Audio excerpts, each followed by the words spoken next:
Hey, giving y'all, this is Pego John Paul, a realtor for Keller Williams Realty Partners. Trumbull here, going to cover the subject of selling your first home. Ready, set, sell.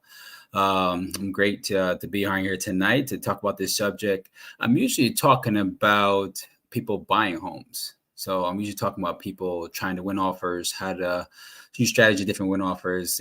Last weekend, went out, put offers for a client, put offers two houses, and we're going like 20, 30, 40,000 over the action price in this market right now. And it's kind of nice to talk about being on the other side of the fence, which is being the seller and taking advantage of why we buy homes, taking advantage of home ownership. So it's kind of nice to be on this other side of the time now and talk about this. So I wanted to talk about selling your first home because people usually have that dream, right? They usually have that dream where they're going to have a home forever. They buy this forever home. This is one of the, I would say, fallacies.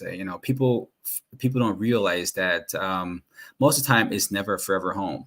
You know, it's one of your biggest purchases that you have in life, but it's really probably not your forever home, I would say. One thing that always comes up is that your forever home usually is not forever home when your family gets larger. Your forever home is not used forever or forever home usually when your family gets smaller. Your forever home is not your forever home when usually someone passes away. All these things can happen, can cause some reasons why you might want to sell your home. So a lot of people that are growing their families, especially people that are around my age in the 30s, 40s, having more kids. So you're going to need extra rooms for people to live. So you end up having to get a bigger home for space for the children to grow and play. In addition to that, you have the empty nesters. You have people that have all their grown kids out of the house and they have this 2,000, maybe 3,000, or even 4,000 square foot house, and they don't have anyone to really live in it. It's, then you're with your spouse and like, how many rooms do you need for your hobbies? You have a game room, you have a study room, you have a hangout room. Like how many people are you actually going to have to, how many rooms you actually need. So a lot of times people, when they get to that point with empty nesters, they're going to need to have find new housing. Going to have to sell that home in addition to and downsize. And unfortunately, in this market right now, those are some of the things that are the reason why people are selling right now. People sometimes sell just because they want to cash in. Usually that's with investors. So right now, what we're seeing right now in the market, we're seeing people that, first of all, they usually want to sell because their family's getting larger. That's one of the first reasons. So the family's getting larger, so they want to sell because that reason made more space. Then the second one is because their family's getting smaller, so they have to downsize, empty nesters. Then sometimes it's because people die. The owner passed away. Maybe it's your mother, father, uncle, whatever. They own this property, and wherever be the case, they're the owner, and it goes to probate court. And a lot of homes are on the market right now are in a certain stance. There's not really that many homes as much, I would say, in foreclosure. People, because of COVID and some of the programs that are available for people to just kind of stay in their homes, we haven't seen as many of them, and they don't stay on the market too long because everybody's looking for a deal right now. In addition to that, if you have any investment properties like duplexes, triplexes, fourplexes, these type of properties, especially if like that was a home that you initially bought as your first home, then you end up moving into another single family property after. A lot of people are now cashing in because it makes a lot more sense. They're tired of being landlords. They're tired of late rents. They're tired of fixing the hot water heater. They're tired of doing this. They're tired of managing the property because management can cause a little bit of stress on people. So instead of getting rid of that stress, it's time to cash in and cash in some of the wealth that's out there. Because we all buy property because of a certain reason. A big reason of that is to cash in to build wealth for ourselves and our family. One of the things that I wanted to first talk about was like why you want to hire a realtor, because you really don't actually need a realtor to sell a home.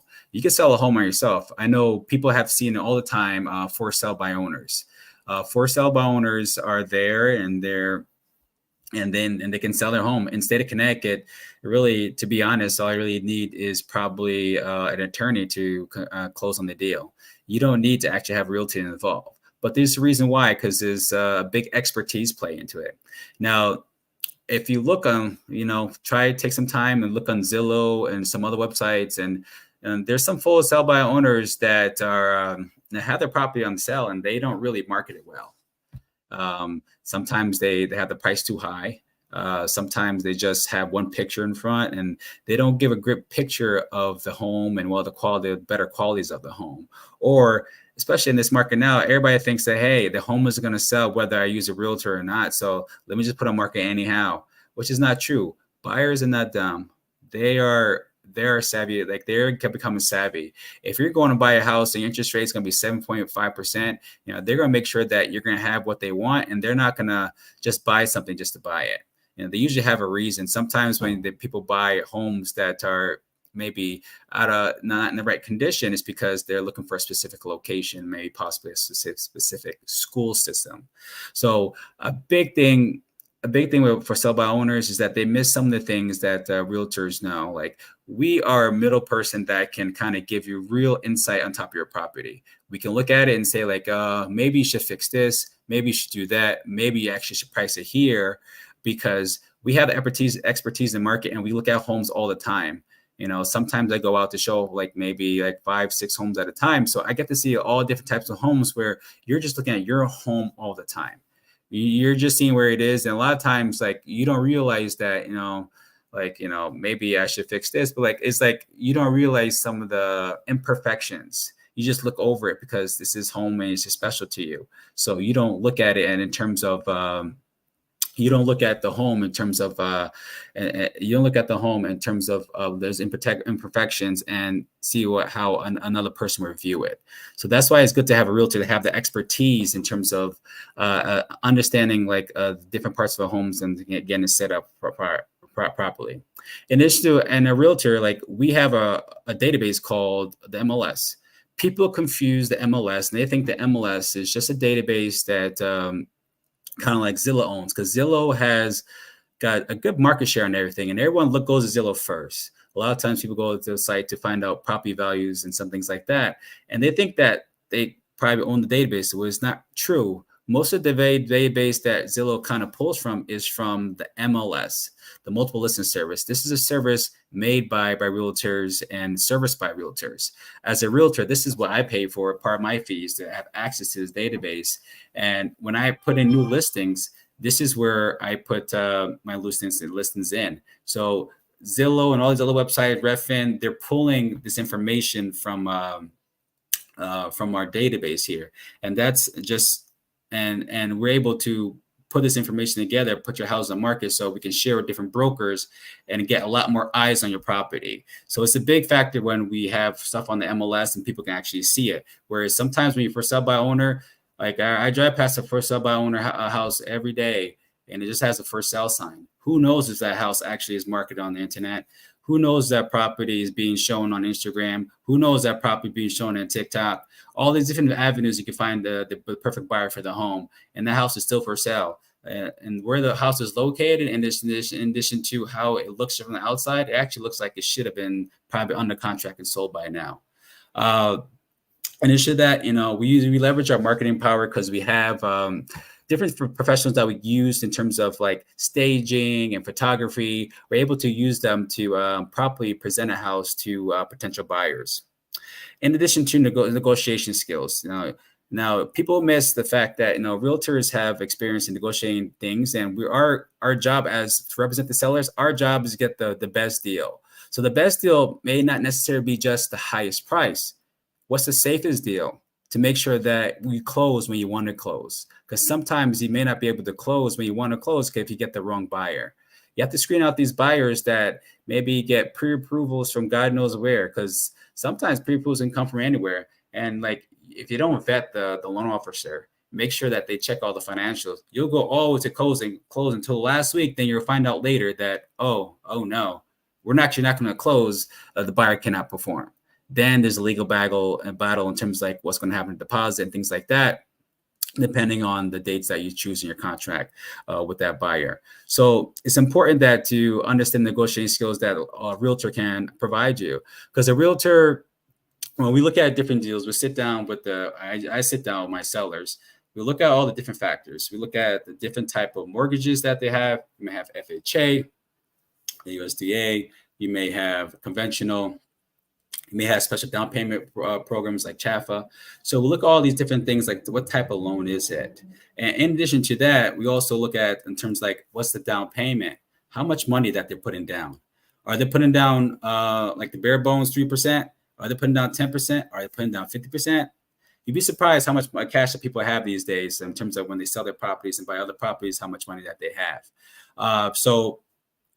And we also look at in terms of like, we'd always look like sometimes what can happen is like inspections, how long the inspections could be. In State of Connecticut, inspections can be as long as 10 business days. You can have it. So in addition, you can also waive inspections too. In addition to any appraisal gap. So appraisal gap is, when the house gets appraised, that's part of the financing process. It's part of the process when someone's buying. When the house gets appraised, if the price that you agreed upon with the seller does not match what the house gets appraised, it's either equal amount or higher, then someone has to cover the gap, because the bank is only going to give what the house is appraised for by the official appraiser. So those are some things that come into play in this market. I was talking to a lender today about offers that we're getting. Like, people, appraisal gap coverage is becoming the bigger thing in the market right now. The reason being is that now when people put in offers, like say, for example, someone might be pre-approved for a house for $400,000, but they're putting offers in for a house for maybe like $290,000, and they're going like $50,000, $60,000 over. But the problem is, well, how much money are you going to put on the table when the house doesn't appraise? The houses that sold and within the last 3 months are only at maybe $300,000, $315,000.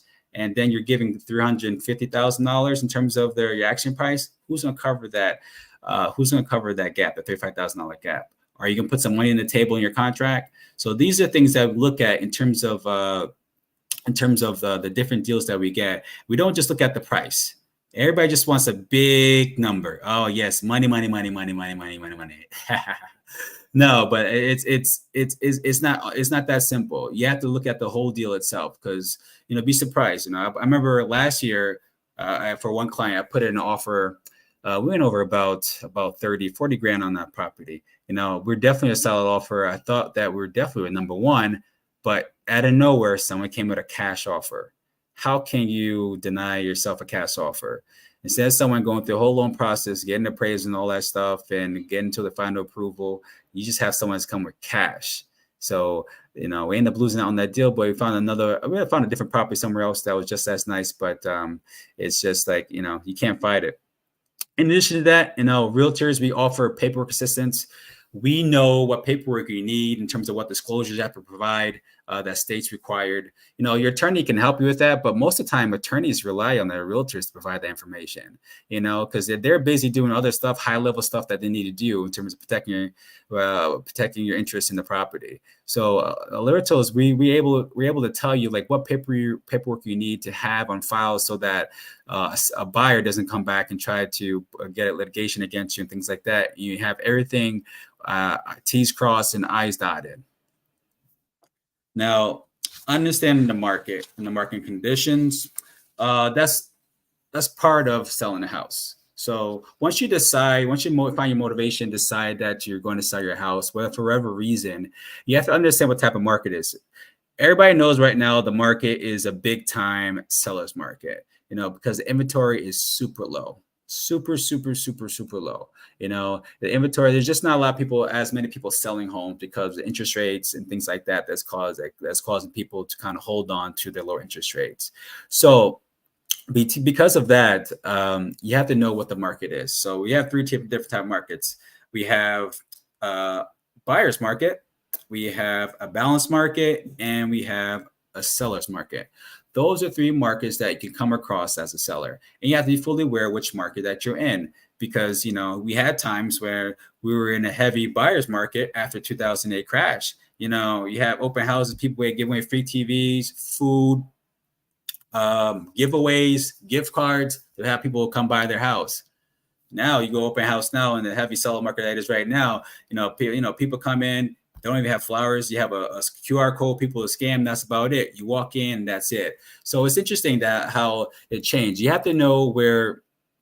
You have to know where. You have to know where you are in the seller's market and type of market it is. So to identify what market it is, usually is based on the number of months of inventory that we have. So usually about a balanced market is between 5 to 7 months of inventory. Anything below the 5 months, anything greater than 7 months, then it's going to be the opposite. So below 5 months, you're going to have a big time buyer, a big time sales market, and greater, and in 7 months, you're going to have more of a buyer's market. Because the more inventory you have, the more options buyers have, and most likely the price will go down because there's more product on the market. So that it's just like anything else. A house, your home is just like a product. So when there's too much of it on the market, the price will go down because the demand will be less because there'll be more homes than buyers. Right now, there's plenty of buyers and not enough homes. So if you're interested in selling, be sure to be sure to let me know. In addition to that, you have to look at comparable sales. So in this market, it's been kind of hard to figure out comparable sales because the prices have been kind of like steadily going up a lot faster than what people expect. So in terms of like comparable sales, usually mostly in a balanced market, we usually look back about 3 months. So we usually about 3 months and see what has sold in the neighborhood, and we try to find like kind properties.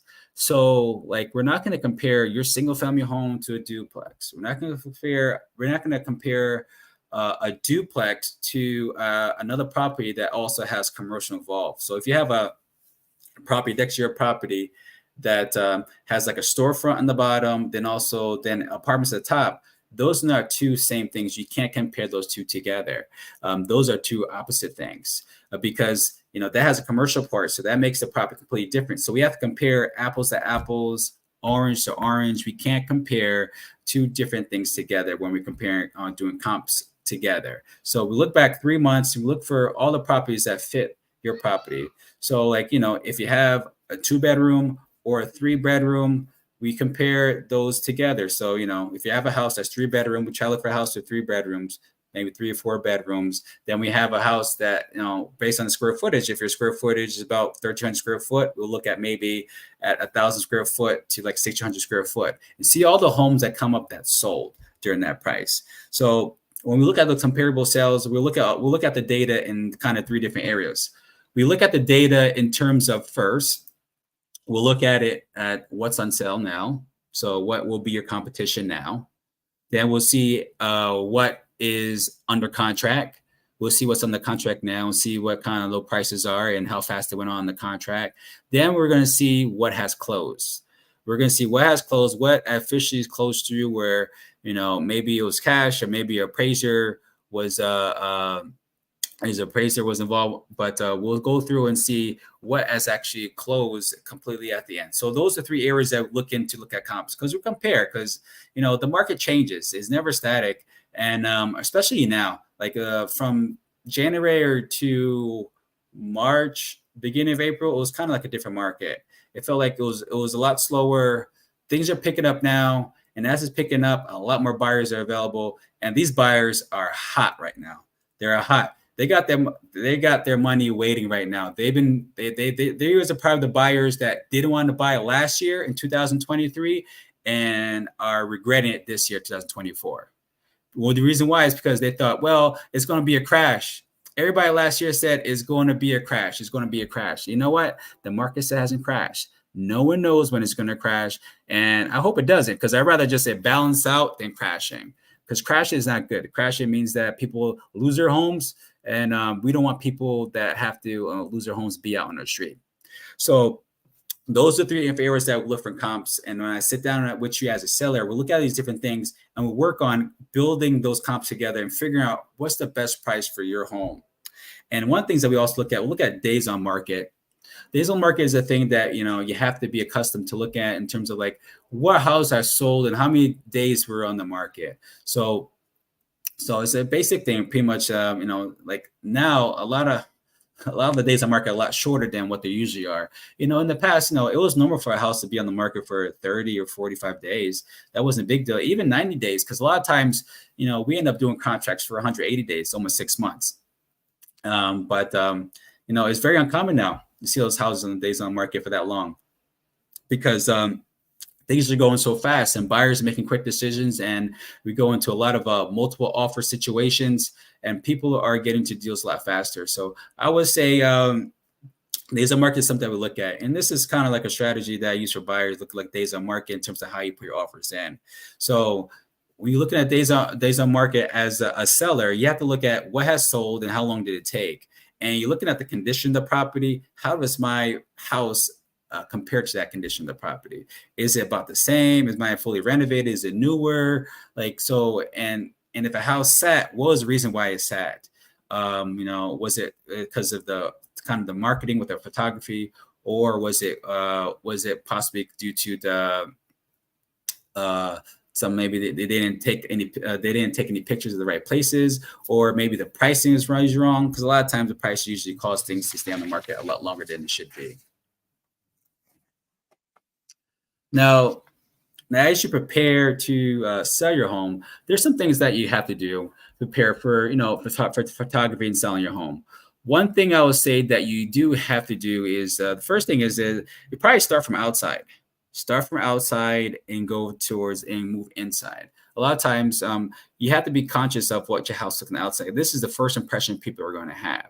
They're going to see your house, and if it's not well kept, in terms of where the grass is and stuff like that, or the foliage, things like that, people will look at that. If your house has siding, it has a lot of dirt on it, it'll probably a good time to get a power wash to clean it up.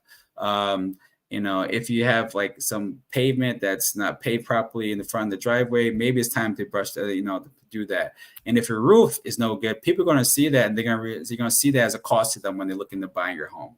So it's good to start from inside in, because you're outside in, because your outside is going to be the first impression people have in your house. And just make sure that everything looks good on the outsides when they start. So when you're preparing to sell your house, one of the things you have to do is, of course, declutter and also depersonalize. So declutter is something easy. Everybody has the stuff. When you buy your house, you'll find how fast it is for you to fill the house with stuff. I was so shocked when we bought our house here in Norwalk, and how fast we just accumulated things. It's so easy. People just let things pile in, there's so much stuff there's only so much space you can use to put stuff in the attic, put stuff in the basement. And especially if you have kids are everywhere. You definitely have to, spend time and declutter and organize, especially if you have children and you're doing showings. It's good to find some storage, put some bins somewhere so that you can put some of the toys away, so that, when people do see your house, come and show your house, that they make sure they're not touching the kids' things and like that. But keeping it away, keeping it in a place that is in a well-kept manner is going to be good for your house. And also depersonalize. People don't realize that, having pictures up and of your family, things like that, is something that usually, as agents, we try to tell you, put them down. We try to depersonalize these things. The big reason is because, we don't want any buyers to judge you based on who you are, activities you do, in addition to your race, color, or creed. So that's one thing that can happen sometimes. And unfortunately, these things happen, because people come in, they have their own biases, and they can make their own, and they can, think of things about certain people and may not want to buy houses for certain reasons.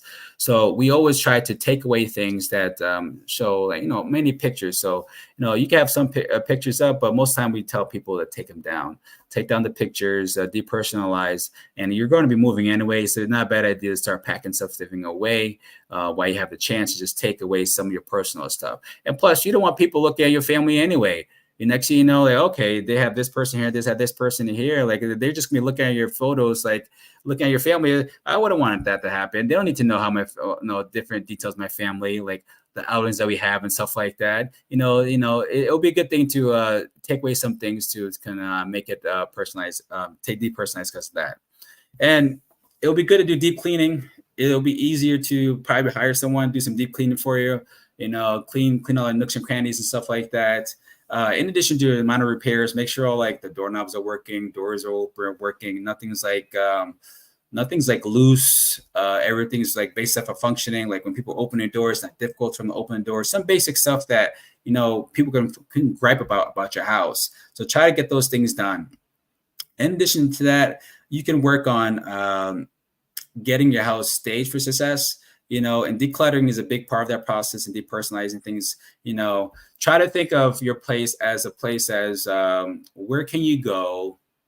Where can you go to? Try to think of a place like as if you're the by yourself. One trick I tell people is that have your friend that will tell you the truth. Have your friend that will tell you the truth and will not lie to you and tell you the truth in terms of how your house look. Tell them to say the worst things about it, and they can kind of give you tips about like how your house should be, things like that, so that where you should put this and that. And as a realtor, we have access to a lot of people that do staging. They do it is additional cost to do the staging. So that's something that you can look into, especially if the house is vacant. If a house is vacant, then you might want to do some staging. You might have some furniture there. Even if you have some old furniture, you should have some furniture there so people kind of get a general idea what the spacing is. They have a dining room table there. Okay, I can see how my dining room table fit here.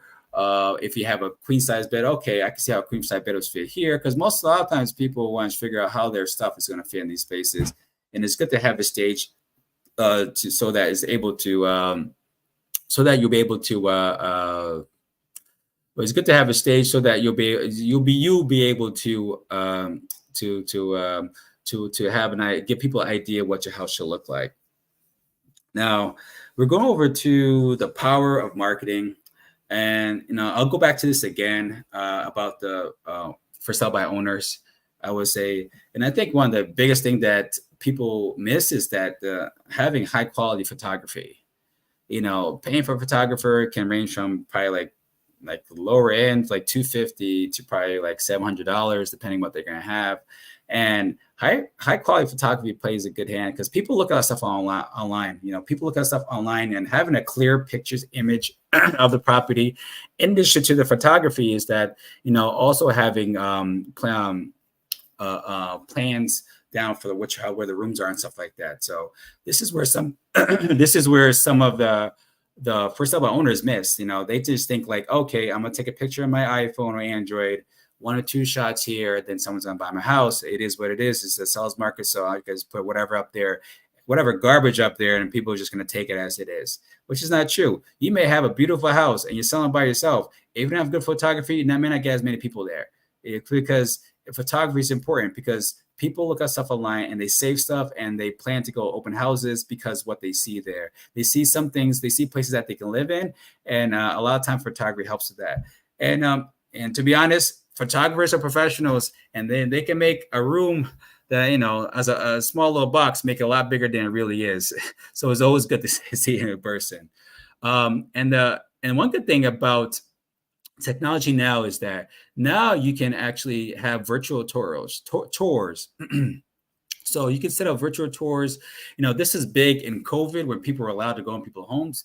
It's calmed down now because now you can just walk into someone's house, but they're still available. You can still have virtual tours of your home. So when you put your house on the market, you can do a video tour of your home, see all the different features. You can talk about your home so people can see what's going on with your home, so that people can actually see like in action and real motion instead of still pictures, and kind of see how things are. What's popular now, well, a lot of realtors are putting on the market right now in terms of like social media, like they're just touring their homes and they're touching things, and you can see depth and see how things feel and stuff like that.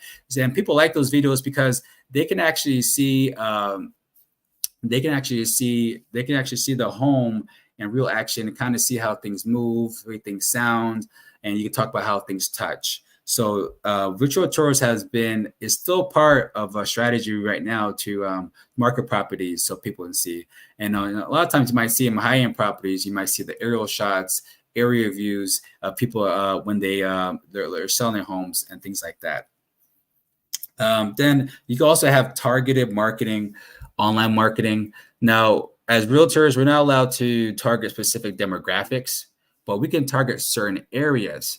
So like, we using Facebook and Instagram and things like that, those type of mediums for targeting, for marketing, we're allowed to target certain areas. So we could target NOAA, for example, where I live, for like 50 miles, 30 miles, 100 miles radius, where we're not allowed to target demographics because we're not allowed to because of certain laws that are over there, so that we don't just target certain people, because we want to be able to, we want to present the house to everyone. We don't want to present the house to, we want to discriminate against any race, creed, sexual orientation. We can't, we're not allowed to do that. It's just not something we're allowed to do, because we're as realtors, we put products out there for all populations. We don't discriminate against any certain population. We always have things open for everyone, because that's how it should be. It shouldn't be based on a certain race that you can't buy a home in a certain area. That's how it was in the past, or redlining, things like that, and things that that were terrible. Because it's like in the past, if let me just explain redlining. Redlining was when neighborhoods were blocked off. Certain neighborhoods were blocked off. So a lot of times, because there was more black African Americans were not allowed to buy in those areas, so they weren't able to get loans there. Realtors wouldn't show properties there. They just would avoid those areas, and they'll keep those areas for certain races, and they won't allow them to be there. And that was a big injustice, because a lot of the homes now, they're probably the areas now that are really flourishing, and they have built a lot of equity. So these people could have bought homes in those areas, and they could have built more wealth for themselves, but they were blocked out. Not because they didn't have the money. The green is that's important. No, it's because of their race at the time. So as realtors, we are not allowed to put any products out for certain demographics. That is not allowed. We don't do that, and it's not right.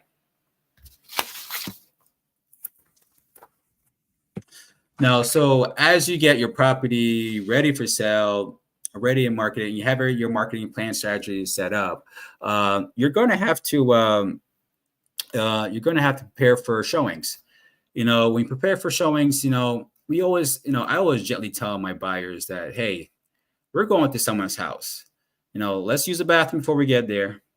Let's make sure, if it's muddy or rainy out, let's take off our shoes or put shoe covers on. Let's not make a mess in someone's house. Let's try not to touch their stuff.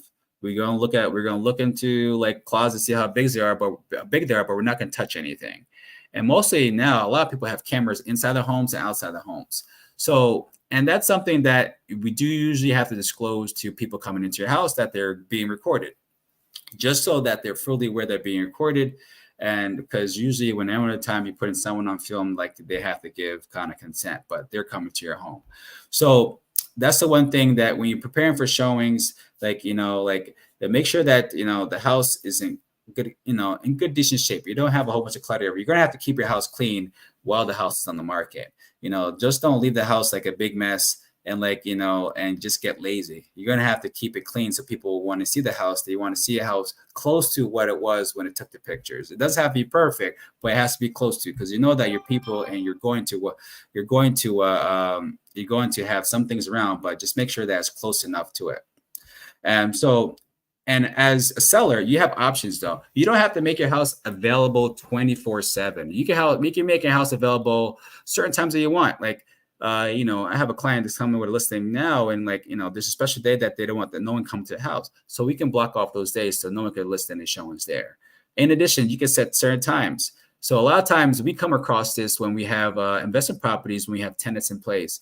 Usually tenants don't want everybody in their apartment or whatever going through. So a lot of times you might have maybe only showings 5 to 7 on Thursday and Friday, or only showings at 12 to 4 on Saturday or Sunday. So you can restrict it to what days you want people to actually come to home.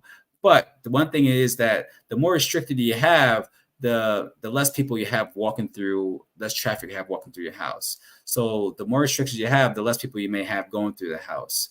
So it's always good to have, it's always good to make sure that you have it balanced. So you have it available for people to see, but not so restricted people can't actually see the property. So you have to prepare for that, prepare for showings, but you have options in terms of making a home available for that. And I would say when you have showings going, people come and do showings in your house, I would definitely leave like 15 minutes early. If you have a showing at 1 o'clock, try to leave at 12:45. In addition to that, and if the appointment's gonna end at maybe 1:30, try to give them like a little grace period, because a lot of times as realtors, we're talking to the buyers, talking about like, okay, how do you feel about this home? What's the best features? We go through what's good, what's the bad about the home, and then sometimes we talk about what type of offer we're going to put in. So it's good to give them like a little bit grace period, so that they'll be able to know, so that you won't catch them while they're there. Because most of the time, I would say that people are not comfortable seeing your home with owners there. Most of the time, people are smiling, yeah, it's great talking to you and stuff like that. But like most of the time, they don't want the owners there. They don't want you there. They want to be able to see your house and say whatever they want in the house. Oh, I don't like the way this room looks. I don't want this. Oh, this is ugly. Why did they choose this? Oh, why did they choose this color for this room? They want to be able to say whatever they want. But you're there smiling, they're being nice and cordial, but they actually want you to leave. They want you to leave the place so they can say whatever they want. A lot of times it's good things, but sometimes they just want to be freely to talk about the property. So it's good to it's good to prepare for that and try to make sure that you're kind of out of the home. But you can stay in the home if you want, but it's usually preferable that you're not there so people can be more free. So once you get the showings going, and when you'll get your offers in. So some tools that I might use for marketing is open houses. Open houses are a great way to have yourself a house available to see, have a lot of traffic come in one day, then get offers in. A lot of times now, what the strategy that people are using now to sell their homes, like they put on market on Thursday, then they have open house probably either Saturday and Sunday, or maybe Saturday or Sunday, and then they might have highest and best on Tuesday or Wednesday or Monday. So they use the open house to get a large volume of people to see the property all at once, so they don't have to keep on going in and out of the house. So open house is a strategy to get more people in for a short period of time, because people look at these open houses. Like when we put things on MLS and state that's going to be open house, people see on Zillow, and then they'll make their rounds. They'll go and see 3 or 4 houses in the area that they like, and then they will go to open houses and see the homes that they prefer.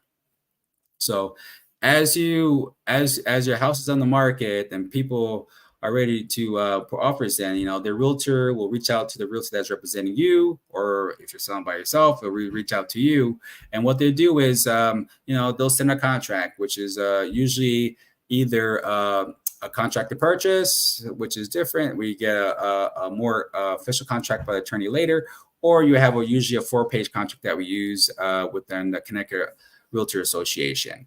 Whether it's going to be there's one for a standard one for an MLS, and there's one for different associations that people use. So you'll get one of these contracts, and the contracts will have different types of parts of it. They'll have the price, they'll have down payment, they'll have the important dates on there. So you have important dates that you need to be aware of.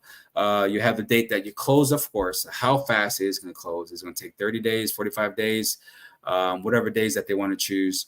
In addition to that, you have to worry about how long is it going to take the inspection? Did they waive inspection? Then you also look at if they're financing their property. We're going to look at when they're going to get final approval. That's going to be an important date to know. Final approval is an important date, because usually, and when you have the final approval, it comes into play in terms of the deposit that you get when someone gives you a contract. So when someone gives you a contract to buy your home, they usually have to give something with it. Whether it's usually a lot of times you give 1% down, or sometimes you can give a lot more. You give 2, 3, 5, 20% down. Sometimes when people put like 10% down, deposit the contract, it really shows you're really serious about buying it. So they know now you're not just gonna run away. But that final approval date is very important, because if that buyer passes that final approval date, it kind of puts their deposit at risk if they longer not able to get approved by that mortgage company. So it causes problems with that. So you have to keep a keen eye on that. So those are important dates that you have. Then important numerical values that you need to be aware of course, the sales price. In addition to that, of course, is the deposit and things like that. And you have to look for some type of contingencies that might be there, that like appraisal gap I talked about earlier already. So like when the house gets appraised by the appraiser for if someone's financing, like if it's for a house that you agreed upon $300,000 and it appraises for 290, if it's you're short $10,000, so the bank is only going to give 290. So who's going to cover that? So this is a big thing that buyers are doing now. They're giving appraisal gap coverage. So if someone has appraisal gap coverage of $10,000, you have to take that into play when you're reviewing your offers. These are all the important things when you're reviewing offers, not just price.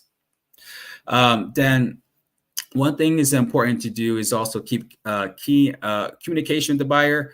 Now, when the buyer is going through their buying process, as a seller agent, we don't just sit up.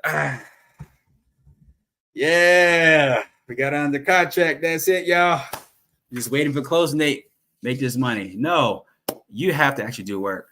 We have to be in constant communication, not constant. We have to be in communication with the buyer agent or the buyer themselves. So we have to make sure that the process is going as smoothly as it should. We want to make sure that inspection goes through. Then if there's something comes on inspection, see if we have to negotiate.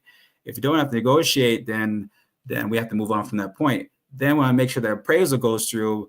And when the appraisal comes back, then we have to make sure that we go from there. We have to make sure that everything moves, because not every buyer agent knows what to do. So sometimes seller agent has to make sure that they're doing what they need to do. You're not trying to super oversee people and try to micromanage people, but you don't want to be that person to let things go through. Then next thing you know, like you have to tell your seller, we have to go back on market, which no one likes. No one likes like going through the whole process again, because you finish showing your house to all these different people. Now you have to do it again. But this can happen sometimes. Buyers lose jobs.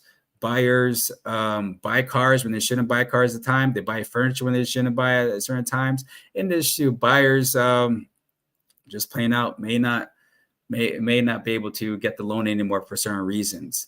And sometimes lenders fail the buyers, and sometimes the buyers fail the lenders because they don't follow their instructions that they tell them.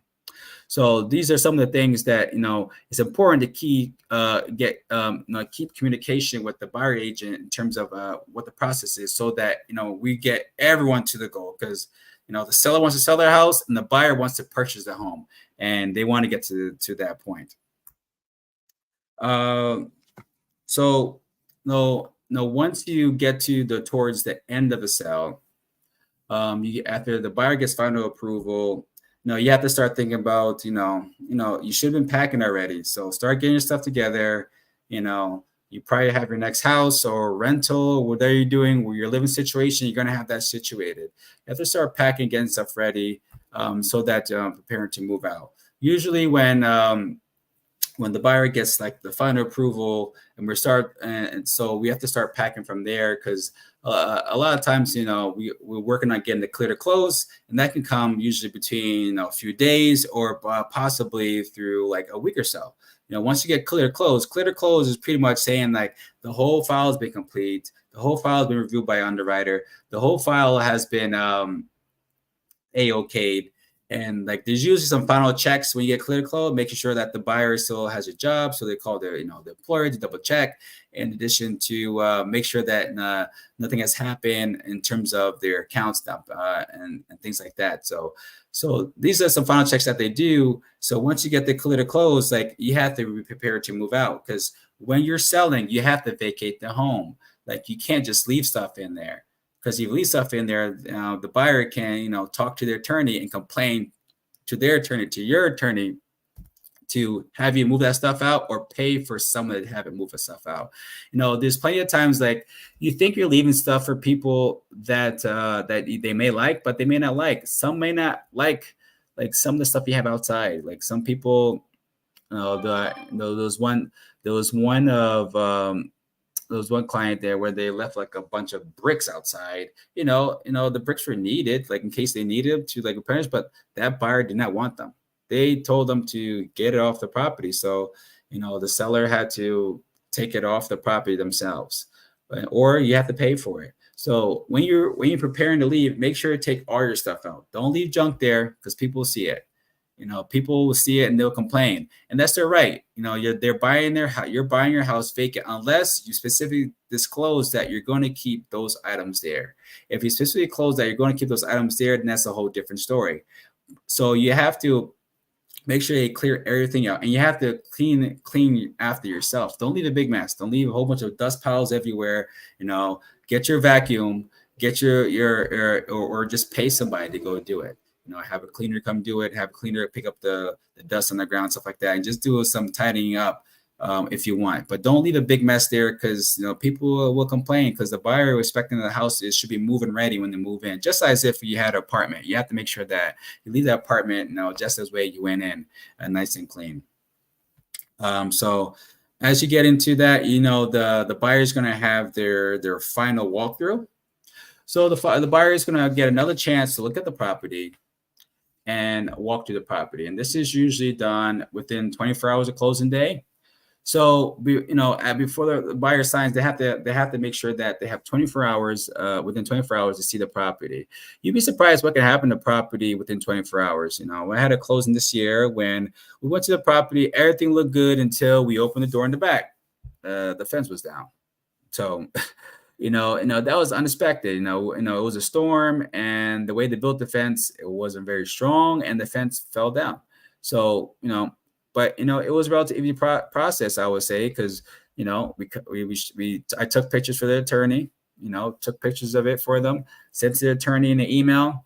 They reached out to their attorney, and then they just figured out a price to repair the fence. The buyer agreed, and they pretty much cut the buyer a check in the end. They got their check that day.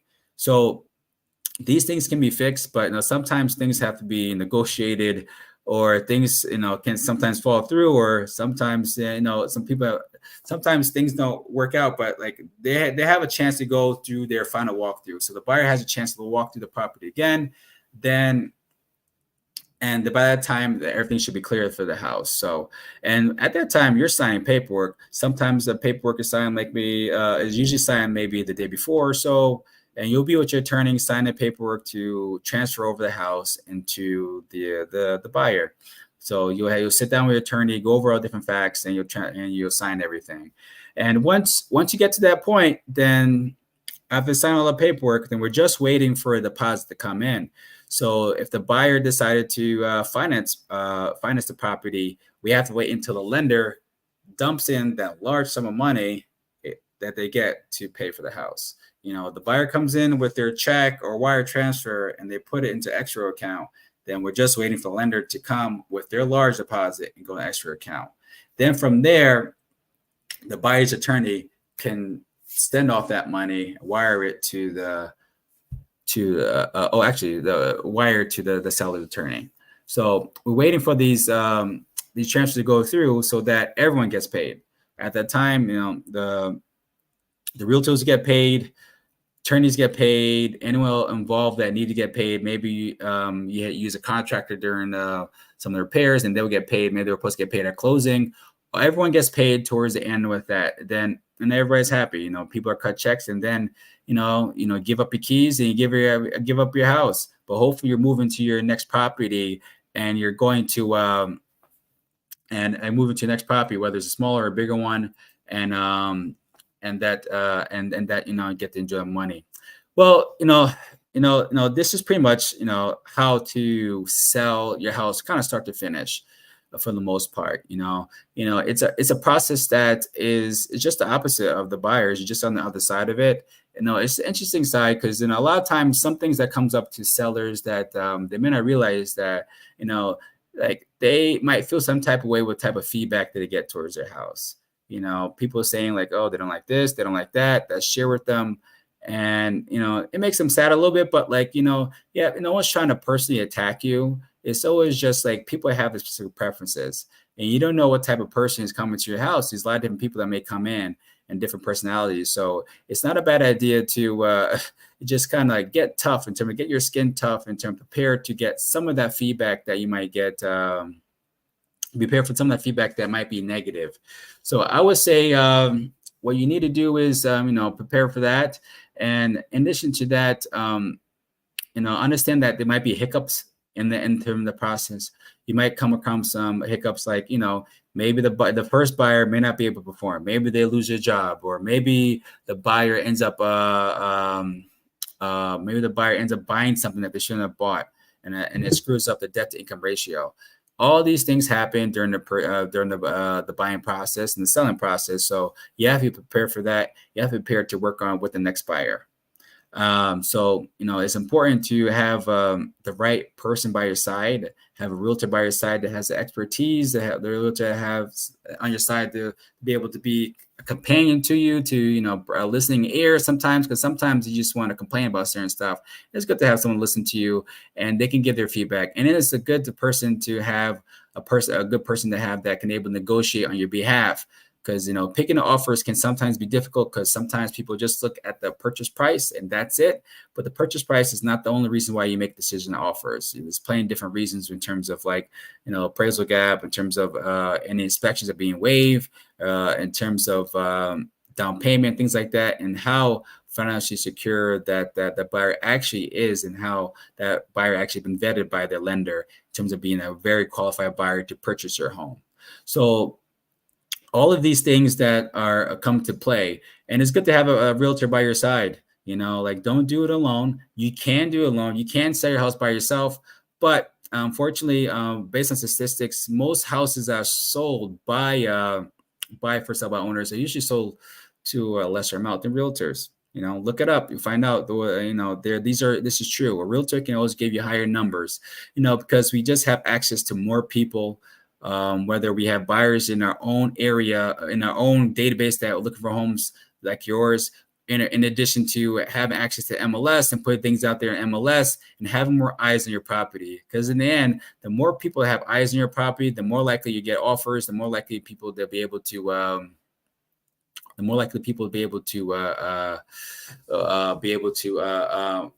view your home and see all the great things about it. So I went over the process in terms of selling your house, went over the good and the bad and the ugly. I hope you guys enjoyed this talk. Next week we're going to have a talk with one of our realtor friends from South Carolina. She has some experience doing some fix and flips, so she's going to go over fix and flipping.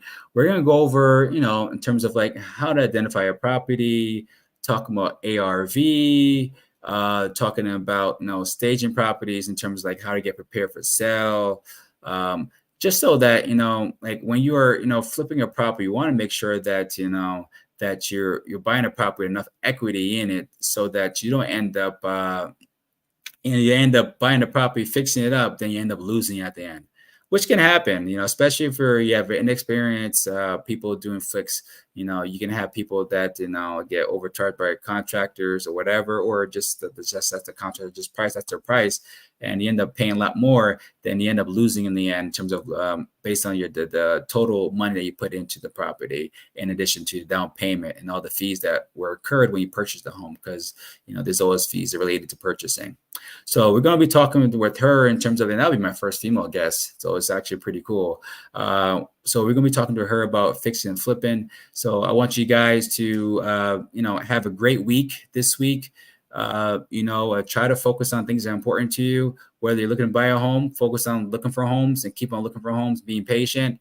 Whether you're going to sell your home, prepare your home properly and be patient in terms of getting offers. In addition to that, like if you have things going on with your family, focus on your family. If you have things going on at work that you need to work out, focus on your work.